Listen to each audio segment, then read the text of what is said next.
महादेव, जय भोलेनाथ। नमस्कार, मैं साधना पांडे मार्गदर्शन पे आपका स्वागत करती हूँ। दोस्तों, एकादशी व्रत को लेकर इस बार दुविधा की स्थितियाँ पड़ी हुई हैं। एकादशी का व्रत हमें किस दिन रखना है और किस दिन इस व्रत का पारण करना है। तो चलिए अब बात कर लेते हैं एकादशी किस दिन है और किस दिन की एकादशी मनाना आपके लिए श्रेष्ठ है। देखिए, कहा जा रहा है कि दोनों ही दिन एकादशियों का व्रत रख सकते हैं, परंतु ये सत्य नहीं है दोस्तों। एक दिन की एकादशी ही गृहस्थ जनों के लिए है, दूसरे दिन की एकादशी जो है वो साधु संत या फिर मोह माया से परे हुए व्यक्तियों के लिए है। तो आप सभी हमको किस दिन एकादशी का व्रत रखना है, तो 16 तारीख को एकादशी सुबह 5:32 पर प्रारंभ हो रही है और पूरे दिन एकादशी रहेगी। इसलिए 16 तारीख को ही एकादशी का व्रत रखना सर्वोत्तम माना जाएगा और इसी एकादशी का व्रत आप लोग रखिएगा। बाकी जो 17 तारीख की एकादशी है वो हमारे लिए श्रेष्ठ नहीं है, तो हमेशा हर हालत में आपको 16 तारीख की एकादशी को व्रत रखना है। और चलिए अब बात कर लेते हैं एकादशी के पारण के बारे में। तो बहुत ज़्यादा आपकी दुविधा और प्रश्न आ रहे हैं कि दीदी इस बार एकादशी का वीडियो नहीं आएगी क्या। तो देखिए, भूली तो कुछ नहीं होती हूँ, बस वैसे ही लेट हो जाता है तो आपको लगता है कि मैं भूल गई हूँ। भूली कुछ नहीं होती हूँ, जैसे समय होता है वैसे ही आप लोगों के लिए वीडियो आती है। और आप ये इस चीज़ से भी निश्चिंत रहिए कि वीडियो आएगी ज़रूर, इसलिए आपको थोड़ा सा लेट हो जाता है। तो आप उसके लिए उससे बचना चाहते हैं तो चैनल को सब्सक्राइब कर लीजिए, क्योंकि नोटिफिकेशन तो आपको समय से पहले जाना ही जाना है। तो उसके लिए आप चैनल को सब्सक्राइब कर लीजिए और साथ साथ वीडियो को लाइक कर दीजिए यदि आपको पसंद आती है तो। एकादशी का पारण कर लीजिएगा 17 तारीख को 8:01 पर, 1 मिनट से 9:13 तक। और हरिवासर इससे पूर्व समाप्त हो चुका है, तो कोई भी दिक्कत वाली बात नहीं है। आप सुबह 8 बजे से 8:01 से 9:13 के बीच शुभ समय है, इस बीच आप पारण कर लीजिएगा। अब चलिए दोस्तों, बात कर लेते हैं विशेष आज मैं बताने आई हूँ एकादशी के उपायों के बारे में। क्योंकि एक चीज़ बता दूँ आपको, ये फाल्गुन महीना ना बहुत शुभ महीना कहा जाता है धार्मिकता के लिए, भक्ति भावना के लिए, साथ साथ भोलेनाथ और भगवान विष्णु की पूजा आराधना के लिए। हमारे शास्त्र तो यहाँ तक कहते हैं कि जैसे अगहन कार्तिक इत्यादि महीनों में कोई व्रत उठाना श्रेष्ठ होता है, वैसे फाल्गुन महीने में भी व्रत उठाना श्रेष्ठ होता है। तो चलिए, तो ये तो व्रत उठाने की बात हो गई। इस एकादशी को विजया एकादशी के नाम से जाना जाता है। इस एकादशी का व्रत यदि रखते हैं तो शत्रु पर विजय मिलती है। शास्त्रों में ऐसा भी वर्णन मिलता है कि श्री राम जी ने लंका पर विजय प्राप्ति के लिए इस एकादशी का व्रत धारण किया था। तो यदि आप एकादशी का व्रत धारण करते हैं तो जो ज्ञात अज्ञात आपके शत्रु हैं उनका नाश होता है। यदि नहीं करते हैं तो पूजा विधि क्या है, नियम क्या है। और सबसे बड़ी चीज़, आज गुरुवार की एकादशी है, तो आप जानते हैं गुरुवार नारायण का दिन है और यदि ग्रहों से जोड़कर देखें तो गुरु ग्रह का दिन है। तो ऐसा क्या किया जाए, क्योंकि विशेष दिन जब विशेष कोई काम कर लेते हैं तो ये बहुत ज़्यादा श्रेष्ठ हो जाता है।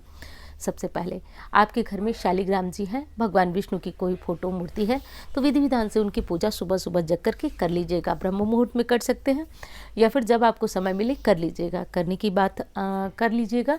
आज यदि व्रतधारी हैं तो वो भी, और व्रत नहीं रखते हैं तो आप कदापि जो है चावल सेवन मत करिएगा। और आज दान में भी आपको चावल नहीं निकालना है। आपको आज दान में फल, इस तरह की चीज़ें निकालनी है जिसमें अनाज नहीं होता है। किसी भी देवी देवता की पूजा कर रही हैं तो आज एक चीज़ का ध्यान रखिएगा, अनाज का भोग नहीं लगाया जाता है। शास्त्रों में ऐसा वर्णन मिलता है कि अनाज जो है आज देवी देवता भी नहीं खाते हैं, वो भी एकादशी का उपवास रखते हैं, तो ऐसा ध्यान रखिएगा। दूसरी चीज़ बता दूं दोस्तों कि आज जो है तुलसी माता को हम जल इत्यादि नहीं चढ़ाएंगे। शाम को दीपक लगा सकते हैं, ये काम आप कर सकते हैं, लेकिन जल आज मत चढ़ाइएगा, आज माता का उपवास होता है।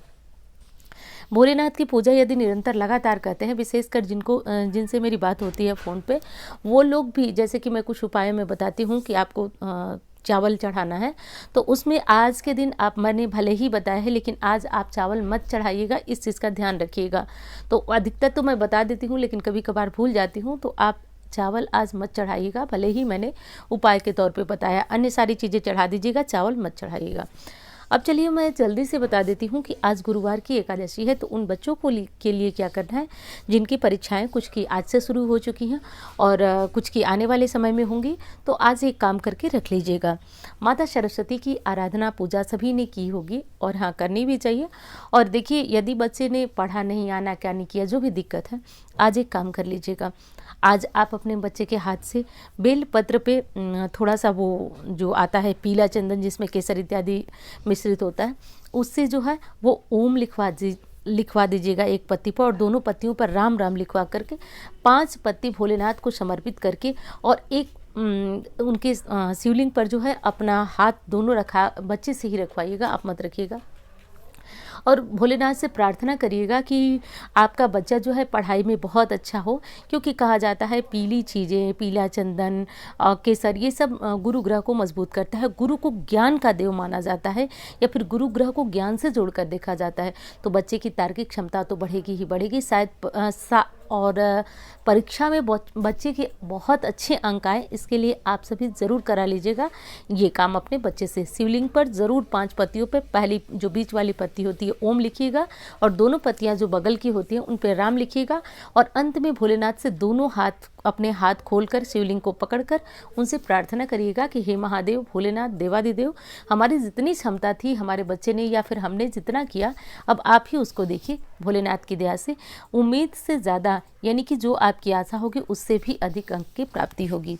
तो ये तो आपको बच्चे के लिए कर लेना है आज।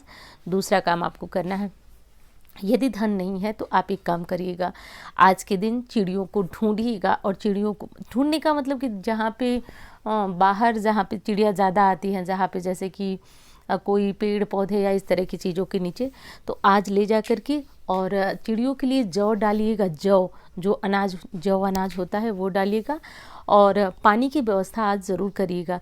ऐसा करने से धन लाभ भी होता है, साथ साथ जो शत्रु होते हैं उनसे भी आपकी मुक्ति मिलती है।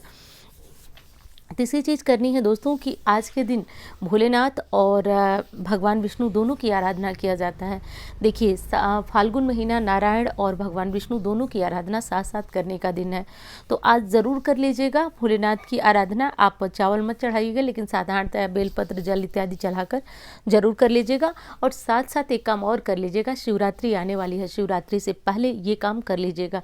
आज के दिन यदि घर में धन नहीं टिकता है, किसी भी तरह की दिक्कत होती है, तो एक कमलगट्टे की माला आज के आज खरीद कर लाइएगा, और आज ले आकर के भोलेनाथ को वो कमलगट्टे की माला साफ सुथरे करके और भोलेनाथ को समर्पित कर दीजिएगा। और समर्पित करने के बाद आप इसे अपने घर ला करके और इससे लक्ष्मी जी के मंत्रों का जप करिएगा। देखिएगा, बहुत ये एक गूढ़ रहस्य की बात है दोस्तों कि यदि माला भोलेनाथ को समर्पित करके और इससे माँ लक्ष्मी का जप किया जाए तो दिन दूनी रात चौगुनी सफलता मिलती है। तो ये सब काम आप सभी आज के दिन ज़रूर कर लीजिएगा। अब कर्ज मुक्ति का एक ही उपाय है कि घर में लक्ष्मी आए, क्योंकि धन आएगा नहीं तो कर्ज मुक्ति संभव ही नहीं है। तो जो मैंने कमलगट्टे की माला का उपाय बताया वो भी कर लीजिएगा, और उसी से आप माँ लक्ष्मी के किसी भी मंत्र को आज से प्रारंभ कर सकते हैं, शिवरात्रि से प्रारंभ कर सकते हैं। एक माला जपा करिए, आप देखेंगे कि उसके स्पर्श मात्र से लक्ष्मी खिंची चली आती है। इतना प्रभावशाली एक उपाय हो जाता है। भोलेनाथ से कमलगट्टे की माला को स्पर्श कराकर अपने घर में रखना मात्र ही बहुत ज़्यादा सफलता देने वाला होता है। तो ये सब कर लीजिएगा दोस्तों। दूसरी चीज़ बता दूं, एकादशी तिथि में एक चीज़ का और ध्यान दिया जाता है, बाल नहीं धोया जाता है। कहा जाता है कि पति की अवनति होती है, और आज तो गुरुवार है, किसी भी स्थिति में है, पीरियड्स वगैरह से अगर साफ़ हो रही हैं तो आज आपको पूजा करना है। तो इस स्थिति में आपका क्या करिए कि थोड़ा सा आप हल्दी ले लीजिए जल के साथ मिला करके, और इससे अपने बालों पर गिरा लीजिएगा। साबुन शैम्पू का प्रयोग मत करिएगा। इस तरह से करके आप अपने बालों को धो सकते हैं। तो दोस्तों, आपको यदि मुझसे कोई ज़रूरी बात करनी, ज़रूरी का मतलब यही होता है दोस्तों कि जब व्यक्ति अपने जीवन में बहुत ज़्यादा निराश हताश हो जाता है तो उसे लगता है कि कोई कुछ ऐसा जीवन में पता चल जाए जिससे हमारे जीवन से दुखों का अंत हो जाए। तो देखिए, कुंडली अगर दिखाना है, ग्रहों की पोजीशन जानना है, तो इन नंबरों पे आप जान सकते हैं। वैसे भोलेनाथ की आराधना करेंगे, और इन छोटे छोटे उपायों को मैं बिल्कुल दिल से बता रही हूँ, आप दिल से समझिएगा मेरी बातों को। यदि करते रहेंगे ना तो ये नौबत ही नहीं आएगी कि आपको मुझसे ही नहीं किसी से कुंडली दिखाना पड़े। छोटे छोटे काम समय समय पर करते रहिए, आलस से बिल्कुल मत करिएगा। आलस्य करना, कहा जाता है कि आलस्य मनुष्य का दुश्मन है।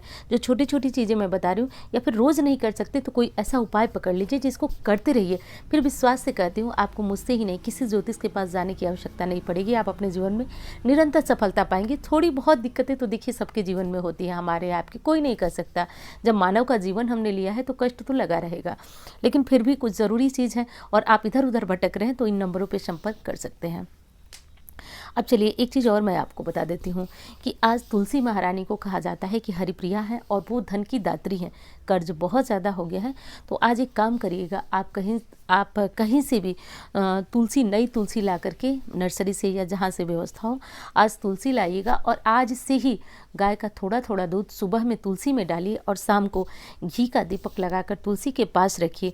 थोड़ा सा उस दीपक में इत्र डाला करिए। रोज़ ये नियम आज के बाद प्रारंभ करिएगा।